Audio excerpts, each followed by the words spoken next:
this program helps them connect with their guides, their angels, and their ancestors so that you can see that you're not doing this alone, and that any decision that you make is never a wrong one. It's just going to lead you to that next step that's right for you.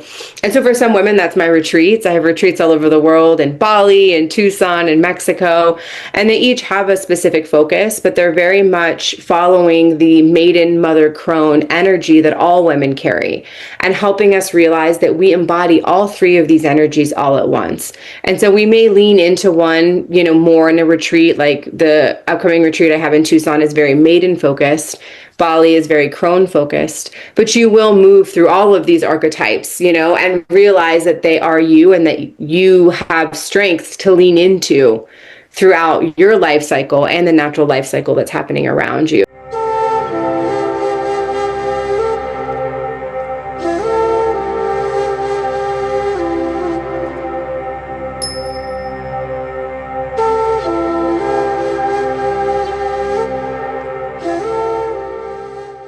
Welcome to the Daily Soul Bytes Show. I am your host, Bolaabimbola, frequency alchemist, life coach, and energy practitioner. Daily Soul Bytes is where we invite guest authors, coaches, and entrepreneurs in the fields of spirituality, psychology, and leadership to share their insights for the expansion of collective consciousness. And today we have a very special guest all the way from Atlanta, Victoria Nielsen. Welcome to the show, Victoria. Oh, welcome. Thank you, Bola. I'm so excited to be here. I feel like an intergalactic being. I'm already tuned in. I feel the resonance. Beautiful. Thank you, Victoria. I'll read a bit about your bio before we start. Victoria Nielsen is a devoted mama of two, an intuitive healer, and an embodiment coach who helps women remember who they truly are beneath the noise of expectation. She blends ancient wisdom with grounded modern practices to help women reconnect with their intuition and live with intention. That is so powerful. This is a thing, you see. We sometimes think that living with intention, is what we do, but it's something we have to learn, something we have to really become conscious about. And then we realize how different life comes to unfold. So I'd love to hear from you, Victoria, how you came to this place where you were working with intuition and supporting others to do it. How did the stepping stones lead you to this place? Well, I wasn't listening to the stepping stones of the universe, so the universe had to send a very big boulder my way in the form of a miscarriage in 2018.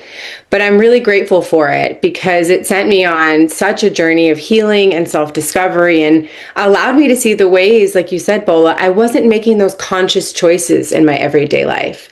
And then I looked around and I wondered why I was unhappy and resentful and didn't like what I saw and wanted to escape everything around me. And it was because I wasn't living my soul's purpose. I was pouring so much of myself to these things outside of me that weren't actually pouring anything back into me.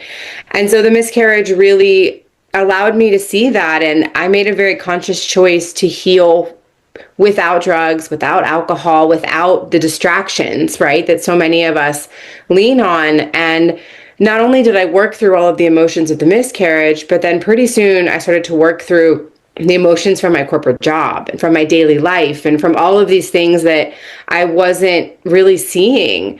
And it really made it very abundantly clear that things had to change. And in that process, I found the Akashic records, which for those that don't know, they're just an energetic frequency of healing and empowerment that absolutely anyone can access.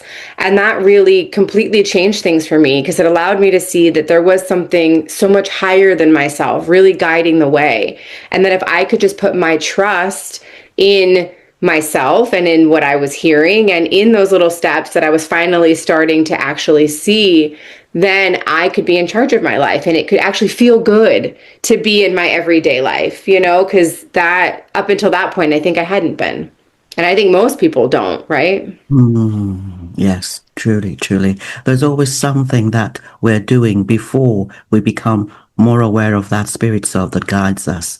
And once we become aware of that spirit self, there's no going back. We may do other things. We may not connect deeply with it, but we we always cannot deny its existence anymore.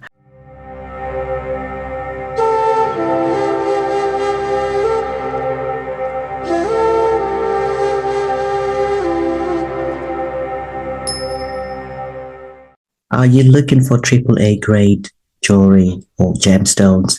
Utter Spirit are those we will recommend.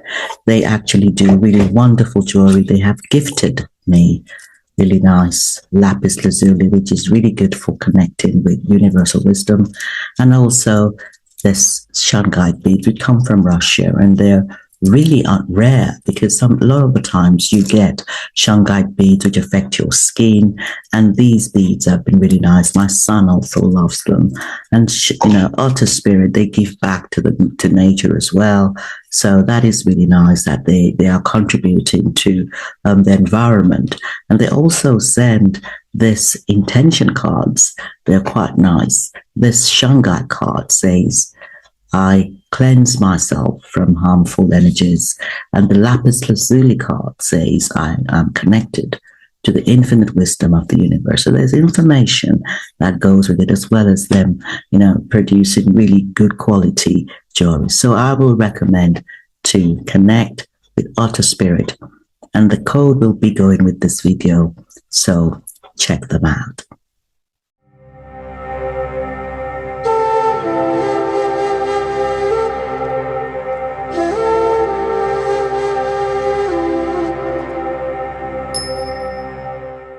I'd love to know what you did before that, because you see this process of becoming aware of spirit.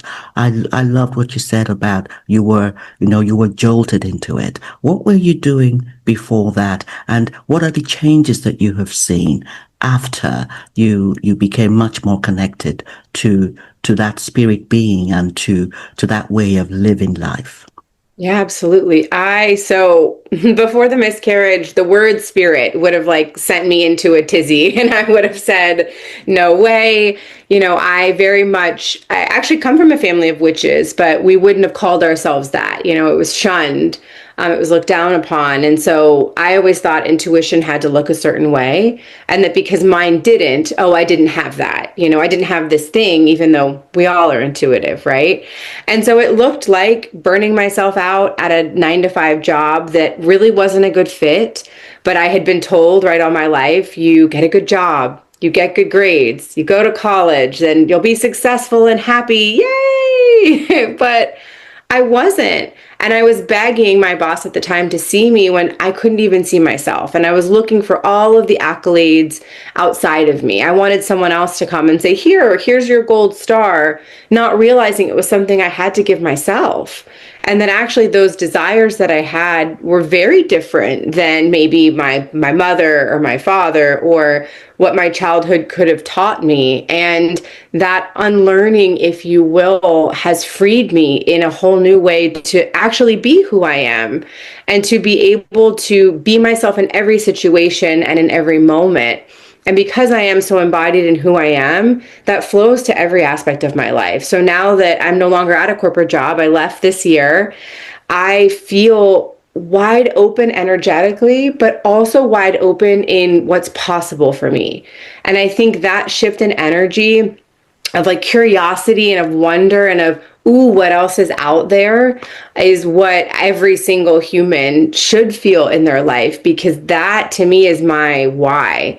How much more can I expand so that I can give right to others and then be pouring back in. It's like that never ending circuit.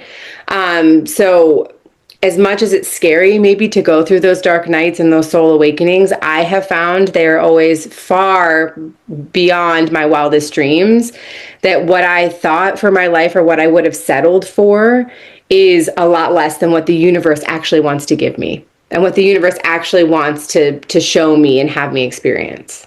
Mm-hmm. I love that. I love the curiosity, the unlearning, and it's a journey. It never ends. There's never a point where we get to a place where, there is nothing to learn, or there is no more conflict, or no more shadow to heal, because we're constantly healing in different levels and layers. So I totally resonate with that concept of unlearning. It is a continuous process, and the curiosity allows us to open up, because the dark shadow of 2020 may not be the dark shadow of 2025. So we are constantly being surprised, and it's not about resisting what is happening or bypassing it. It's about the resilience that we come to have and the total trust that we come to have as things unfold. So I totally love that. Thank you so much for sharing your journey, Victor. I know that our audience will resonate with it. Could you tell us a bit about the modalities you now use? Even though you already mentioned Akashic records, what are the different modalities that you use? And I know you mentioned your family and that ancestral wisdom. How does it all play out in your work? Absolutely. I think it's a melting pot. And I really actually believe that's how healing is supposed to be moving forward, that no longer are we going to be single modality healers, that actually it's this multidimensionality and these various tools and how we, bring them together in our own energy and then bring them back out to the world, that is the future of this beautiful Aquarian age. And so it starts with the Akashic records for me. That's the basis of everything. All of the energetic work I do is in the records. And actually, I've been told recently that we need to be doing more with the Akashic records here on Earth. A lot of us connect to ones in different star formations, and that's how I started. But now they want us to tap into the one here because that's really the energy that we need to ground and embody this light. And so I do things like Kundalini yoga in the records. I do ritual in the records. And really that just looks like opening the energetic frequency and then doing whatever I was going to do anyway. So maybe I'm doing a yoga class, maybe I'm doing, a burn ritual or a ceremony, but it's very much woven into my life in a natural way where it just feels like it's a part of my everyday, where I'm, making maybe a sacred cup of cacao or tea in the morning. I'm spending time in the backyard, communing with nature and making altars. And it's that deep connection that runs through everything that I do. And I really feel like things up leveled when I was Reiki attuned and really awakened my hands, because I feel like that life force energy, even when I'm not meaning to, I'm channeling it. So there's a bit of kind of light language, if you will, and sound healing as part of the things that I do. But really it's about helping you get back to that inner wisdom and that inner healer within you. I'm just holding the space and using these modalities as individual tools, perhaps, to let you find these things within yourself, because that's really what I want as a healer, is to not have you have to come to me over and over again. I want to help you learn how to heal yourself. Yeah, there are enough clients in the world. Even if we see a client for only one session, there are enough, and it's really powerful. I totally resonate with those modalities.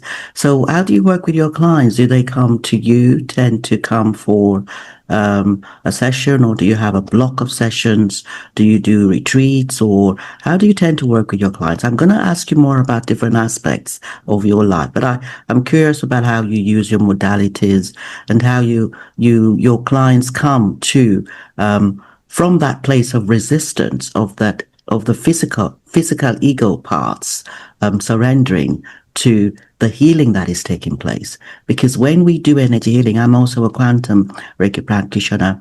When I do energy healing, it's really getting the energies, the life force that is all around us, but I'm channeling it in order to bring that client to a place of parasympathetic nervous system calm. It is within that calm that the cells in the body begin to heal. And then I get the guidance to support the pathway, the release of resistance of the mindsets, the patterns of thinking, for them to allow, because it is the client doing the healing, and allowing the healing, rather. The client is allowing the healing. But in order for them to allow, they sometimes need one stair or two to enable the release of blocks that will then create a different reality. That reality jump into another timeline, into another version. So, and usually I do it within 8 weeks. My programs run. I also have a caregiver program that I do because I'm also a caregiver. So I'd love to know how your clients work, how you work with your clients, and what they can expect when they book a session with you. Absolutely. I think we work much in the same way, which is really beautiful. I do one-on-one sessions with folks where I will open your Akashic record and share some of that energy and that guidance. But a lot of the times we are guided into meditation together or movement or into some type of somatic experience. So you can feel and move those energetic blocks out of the body. And we let the body be the guide throughout that experience in connection with your inner voice. So you're letting me know that you're experiencing a sensation in your stomach or you're feeling tension in your shoulders. And we're using that breath then to direct the energy. And really, that resistance that you bring up, Bola, is so interesting because we have so much resistance without even meaning to. Even by just being eager to go towards something, now our energy is not ready to receive. Now we're like, oh, let me have it, but we're inadvertently pushing it away.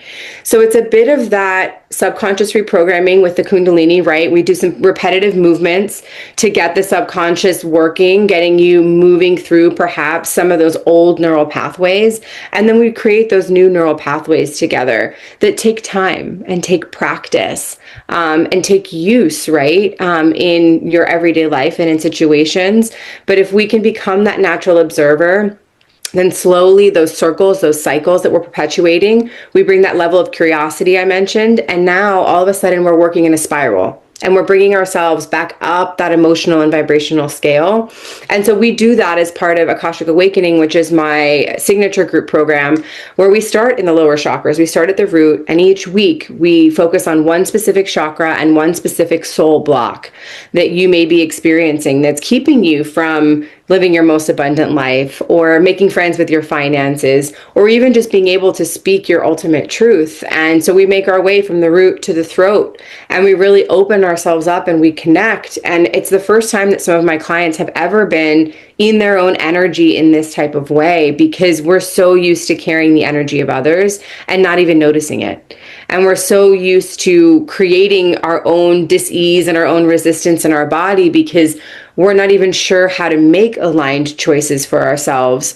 This program helps them connect with their guides, their angels, and their ancestors so that you can see that you're not doing this alone, and that any decision that you make is never a wrong one. It's just going to lead you to that next step that's right for you.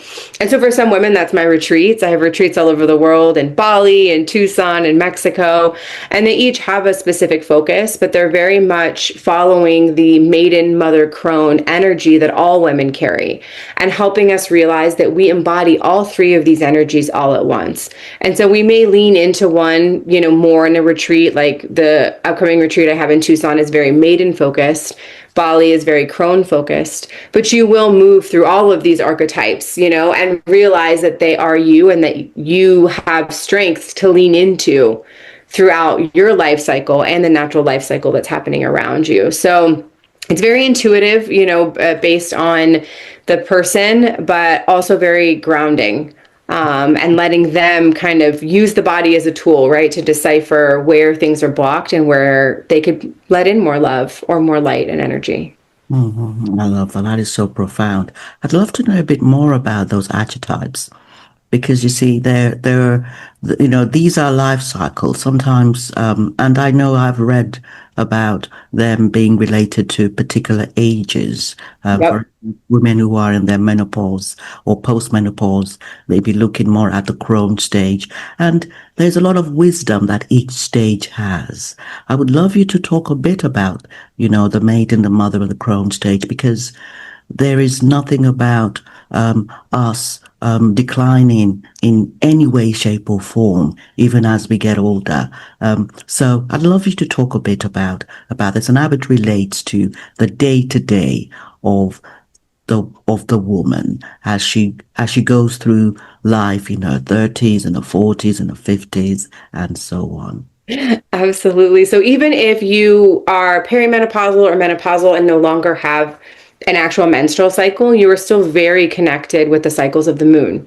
And so those are also correlated with that maiden, mother, and crone energy. So if you think about, a full moon, that's full summer, that's maiden energy, that's when you're ovulating. That energy is very playful and very fun. Maybe you have a lot of ideas during this time of the year or of your cycle. So in business, that kind of full moon time is when I love to go out and network with people and love to chat with people, get dressed up, kind of be out and about.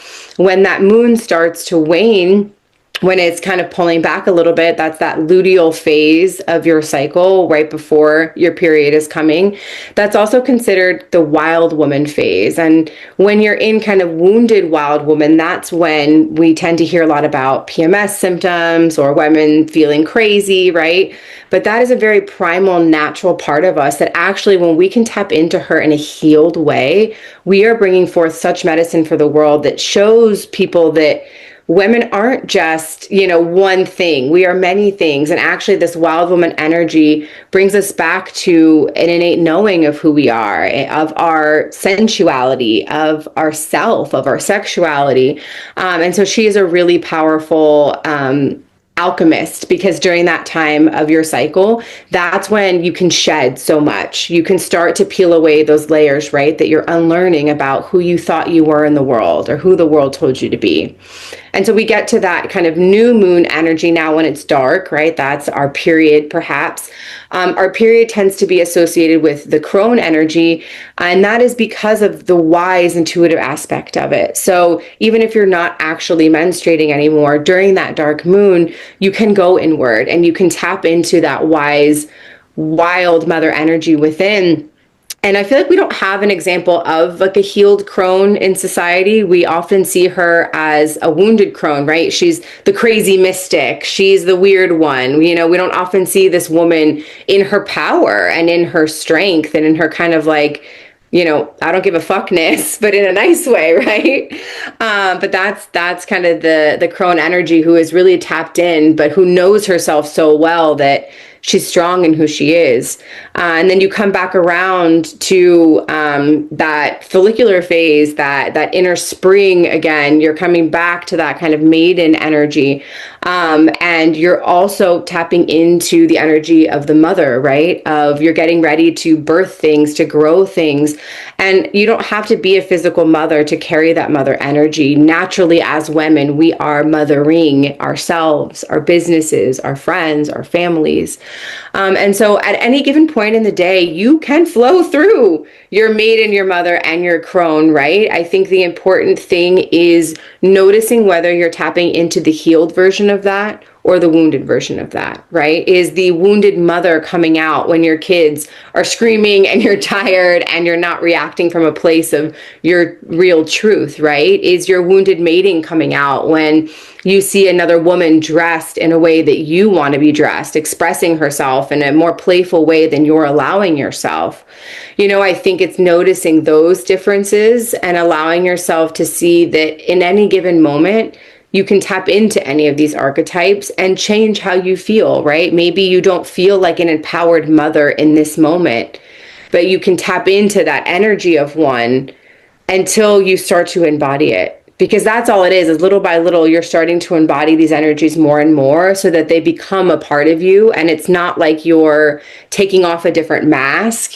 You're just becoming a different version of yourself, if that makes sense. Yes, it does. Beautiful, beautiful explanation. Because, I totally believe in perspectives, the perspectives that we hold. And this is about self-awareness. I love it when you said that we can become more aware of what we are feeling, what we are thinking, those things that are happening in the body, what's happening around us. And their perspectives, their definitions that we hold. And we have lower definitions and we have those higher definitions. Lower definitions usually around fear and survival. That's what my book, Daily Soul Bytes, is about. It's talking about the different perspectives that are within us, the lower perspectives of fear and the higher perspectives of love and kindness. And we really have to come to a place where we are able to hold multiple perspectives. This is also around the adult development theory in psychology. It's talking about how we really grow as adults from a place where we're very socialized to a place where we are able to hold our own self-transformed perspectives, multiple perspectives, low and high. And then we can come to allow those lower perspectives to be transformed with much more compassion, much more love and flow.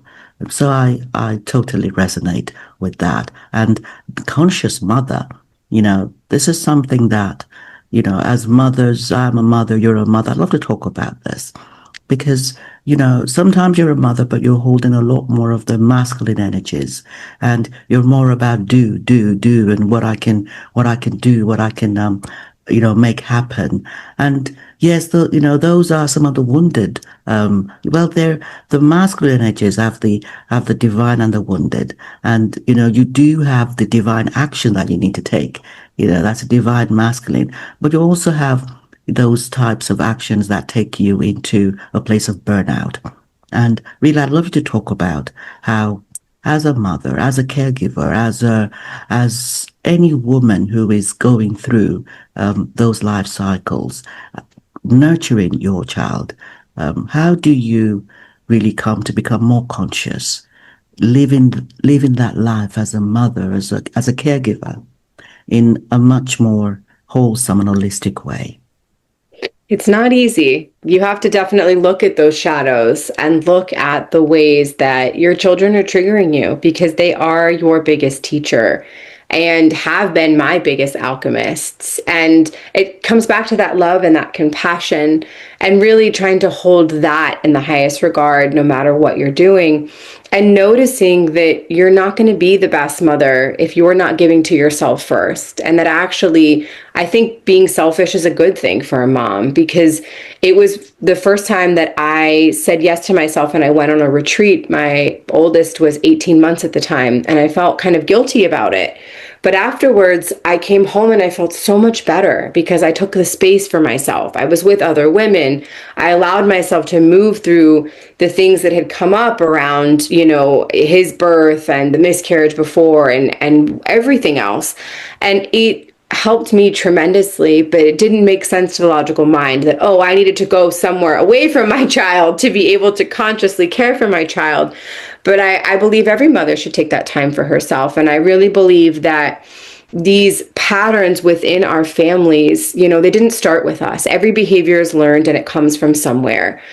But it is up to us to end it, because our energy is our responsibility. And so for me, it can be really hard to see those patterns, in your children. They do the exact behavior that pisses you off and triggers you. But it's in seeing those behaviors sometimes that you go, oh, okay, I don't like that. Like, oh, and I know exactly where they got it because that's how I talk. And so I really think that motherhood can be the best boot camp for your spiritual journey if you allow yourself to be that natural observer and say, that's interesting, instead of criticizing yourself. Because I think in this day and age, as mothers, we know far more than our predecessors. But then that also, we beat ourselves up for that because we say, oh, we should be doing this, we should be doing that. No, you are the best person to raise your family, to guide your family, to love your family. You have to believe it and love yourself enough first. So whatever that means for you, to love yourself enough that you make the change, to love yourself enough that you leave the corporate job, to love yourself enough that you lead by example for your kids. That to me has been the highest calling, absolutely, is through having my children. Mm-hmm. Yes, thank you. Thank you, Victoria. I love it when you said that they will trigger you. My goodness, it is such an interesting relationship. It's something that, creates a very interesting dynamic, because there's so much wisdom that our children carry, but we sometimes think that we are the only wise ones in the home. And there is something about us really coming to understand the dynamics and what it is they've come to give to us. And it creates a different environment when we realize that they're also very wise beings, even as little as they may be. So it's definitely about taking a pause, because we are not conditioned to think that our children can teach us. It's something that we may have read it somewhere, but when it begins to happen, it takes a lot of pause for us to acknowledge that I am actually being shown something that I need to do differently, with love and compassion.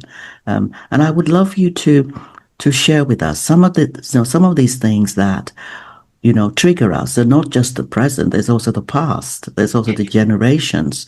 And I know many people call them curses, and I truly believe that there is trauma that comes through lifetimes.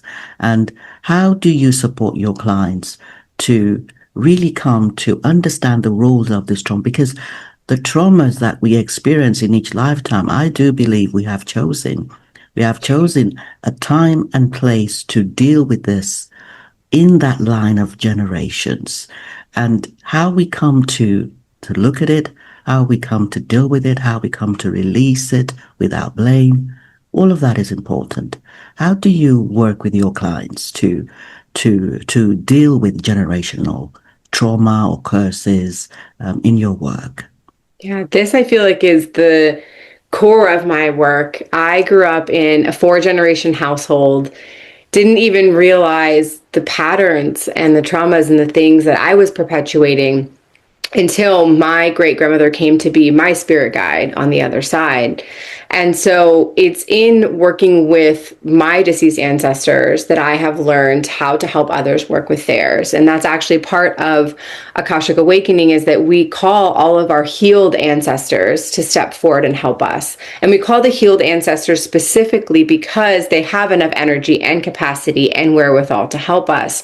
It's not that we don't want the unhealed ones. We love them. We send them our energy, but they can't hold the transformation that we're asking for, and that's okay. And so we ask them to come hold us, to work their magic on the other side for us, but also to bring forth the things that are ready to be healed. Yes, you can go looking for, shadow work if you would like, but I really believe things come up for you to deal with when you're ready, in the moment that it's meant to be dealt with, when it is for your highest good or for the highest good of others. And so that alchemy, I believe, can happen very quickly when you allow yourself to connect with those healed ancestors, but then also to do a little bit of past life regression and past life healing and connect maybe to some of your soul contracts. And so we do a whole guided meditation in the Akashic Records where I guide you to see which soul contracts you're perpetuating in this lifetime. Maybe it is one of disempowerment. Maybe it's one of martyrdom. Maybe it's one of loneliness. But you, in that moment with your healed ancestors, have the chance to rewrite those contracts energetically and then move forward from that place. And I have seen in my clients and in myself and in my work, truly the healing that can happen when you start to work on yourself, because not only are you healing yourself, you're healing, 7 generations. And I've actually seen that physically work and happen with my grandmother, who is still with us. Was told years ago that she was going to have this bacterial infection forever, that she was going to have to take antibiotics. And I've been doing this healing work for many years now, but I did a very specific ceremony in Mexico with, my healer, who she comes to our retreats in Mexico and does special ceremonies for us. And we healed 3 generations. And I talked to my grandmother a month later and the infection was gone, completely gone.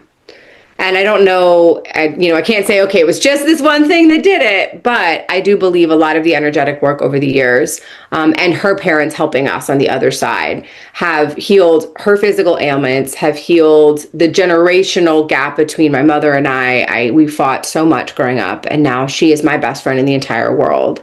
And we have healed some of our lifetimes together. We were sisters in previous lifetimes, among other things. So really this work, if you allow yourself and are open to the possibilities of working not just in this lifetime, but in previous lifetimes, you can create new energy. You can create new cycles. You can create new patterns. And you can be the one that stops these generational curses. I also think it's important to note that it wasn't always curses that were passed down to us too. A lot of our ancestors did some good things. And so when we work with their good energy and their good healing abilities, that is really powerful too. Yes, and that relationship is not a coincidence. Yep. There are so many ties that we hold that when we allow ourselves to really pay attention to them, there's a different sense of confidence we come to walk with. There's a different sense of wisdom that the body has. I'd love to talk about embodiment a little bit. And also maybe something around how to live more consciously. But that embodiment, how do you work with your clients to really begin to understand the body intelligence, because there is a lot of wisdom that the body has. And where we pay attention, we can either pay attention to everything outside of us or really come to pay attention to that is flowing, that energy rather, that is flowing inside of us, inside the body. The body has a particular wisdom that I have come to understand, I've come to work with. How do you work with that energy, and how do you support your clients to come to a deeper embodiment of the wisdom that is already within them? Exactly. Yeah, it's all already there. We're just uncovering it. I love to use Kundalini yoga for this because Kundalini yoga is the yoga of awareness.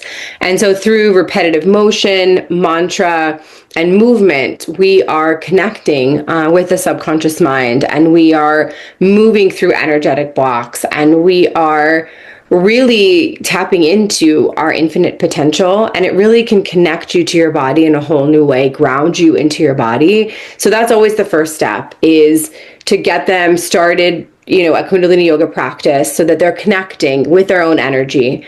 And then we start to carry that energy into our everyday lives. So maybe you start to dress a little bit differently, right? Maybe you're starting to adorn yourself in a different way. I remember receiving a very clear message to adorn my hands and get hand tattoos. And that for me was a real initiation from this kind of corporate good girl that I had always been, the girl that doesn't have visible tattoos, to this full embodied healer, and this woman that was really walking the walk. And that to me is something that I help all of my clients do little by little, because you have to uncover what it is that you desire in the first place. And a lot of the times when women come to me, their nervous systems are in such a state of survival, they're in such a state of fight or flight, that they don't know for themselves what it is they actually dream or desire. And that's not their fault, right? We're constantly bombarded with things all day, every day, and we've been taught to perform like men, even though we're women. And so that first step is really just, hey, let's figure out what's your energy and what's someone else's energy, and how can you just feel better in your own energy in your everyday life. And then from there, how can we start to adorn the body? How can we decorate the body and get you excited about being in your body, wanting to be present in your body, right? And then we start making choices from that more embodied place. We make a choice of as if we're that future version of ourselves, because we are. I love to do something called a quantum embodiment meditation with my clients, where we collapse timelines. We embody what you want right here, right now. We feel it in your heart. We send it out to the universe. Every single cell of your being is lit up with this energy. And even if you don't get that exact thing attracted to you, maybe you get something even better, because you're putting out to the universe that you believe that you already are that thing. And so then you become an energetic match for it. I've had women manifest more clients. I've had them manifest babies. Babies is a big one with me. I do a lot of work with spirit babies and miscarriage and fertility and things. But really their wildest dreams. And it all started with just getting clear on what they wanted, and getting clear on what their own energy starts to feel like. So the embodiment takes time. It's not just like an overnight thing. I think people think it is, but little by little, it's becoming so yourself that you couldn't possibly be anybody else. Mhm. I love that. And I totally agree. It's definitely not a one-time thing, because the different versions of us and the embodiment that we had, last year is not the same version of us that we now need to connect with in a deeper way.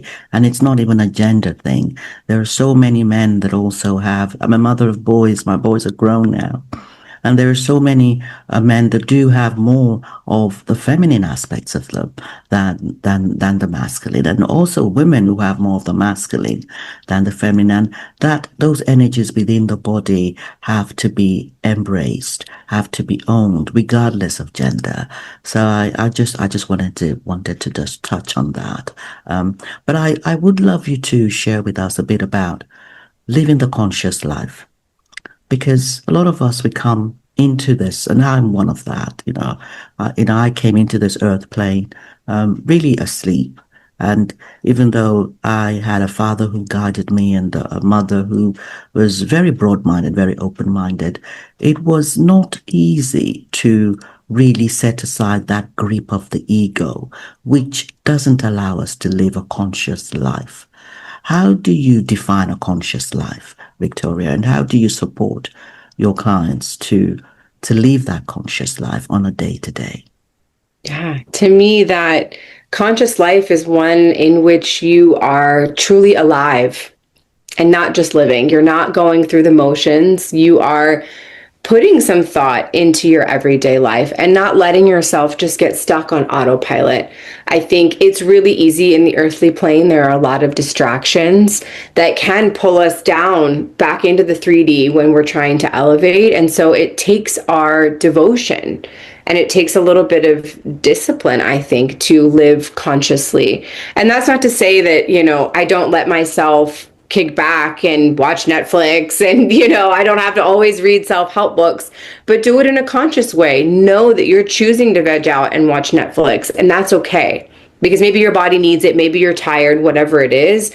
I think it's not justifying what you're doing, but it's taking a second to pause and think, is this for my highest good? If it's not, okay, am I still going to choose to do it? And am I okay with those consequences, right? Or am I just allowing myself a moment of, okay, I don't want to be conscious and it's okay because I'm conscious in every other moment? I think that intentionality is how you live a life by your design. That's how you live a life that you don't want to escape. And so for me, being conscious means I'm not numbing out. I'm doing things to be present and in my body. So whether I'm taking yoga classes or meditating with my kids next to me, or just noticing, right, those things that take me out of the moment, that make me want to try and escape, and then say, are they things that I can change in my everyday life, or is it actually my perspective that needs to change? Because a lot of the times I have found in building a conscious life, it's my perspective that actually needs to change the most, or it's the story that I need to stop telling myself that isn't even true anymore, that's keeping me in my cycle of suffering, or keeping me from having this thing that I feel like I'm not worthy of, even though I am. And I really believe living a conscious life allows you to live the life that you're meant to live, not the life that your mother wants you to live or that, you see on TV, but the life that you came here for. Because if not, you're just going to come back down here and have to do it all over again, and probably not as much of a fun way. So I would listen to the lessons the first time. Totally, yeah, totally. Thank you for that. Honestly, it is something that I agree with you. There is that fear within all of us sometimes when we come to realize that we have a lot of power. And power not in the sense of, control, but power in the sense of how much we can advocate for our own self. Power in the sense of how much compassion we can have in order to hold intentions because we're already holding intentions, but intentions that are conscious and more loving. There is such a power that we have because we're all manifesting all the time. Yep. There's Whether we realize it or not. Yes, we're always manifesting, and it's about how do we come to own that power from a place of ease and letting go and trust. And it takes getting help. I do not think anybody can awaken into that place of consciousness or into that place of ease without help. And the different modalities that help us. So, I really loved having Victoria today to talk about those modalities that are available that can really support the release of the resistance to owning the power within us, because there is a different level of existence that we can have, a different way of being that we can have. I'd love you to to share with us, Victoria, any final words that you have today before we go. Yeah, it's our and your goddess given right to feel amazing in your everyday life. You are worthy of your wildest dreams, and it's time to stop living on the sidelines and letting everyone else's voice guide the way, because you matter. Your voice matter and your dreams matter. So, I hope if you get nothing else from this, it's that with love and compassion, you can really take yourself anywhere. You can really guide yourself into any version of you that you would like to be, and the sky's the limit. I can't wait to watch all of your listeners take off. Beautiful, beautiful. Could you share with us where people can find you when they want to connect with you? Absolutely. So Victoria, Margaux, is my website. Victoria Margot Nielsen on Instagram. So MargauxNielsen. It's a mouthful. And any of my retreats can be found at monarchmysteryschool.com. Thank you so much for joining us today, Victoria. Thank you for having me. And I want to thank our audience for joining us as usual. For those who have subscribed, thank you for your support, for your alignment. And for those who haven't, I invite you to subscribe. We always have great guests like Victoria join us, and we broadcast every Wednesday. So I do look forward to seeing you on the next episode of the Daily Soul Bytes Show. Bye-bye.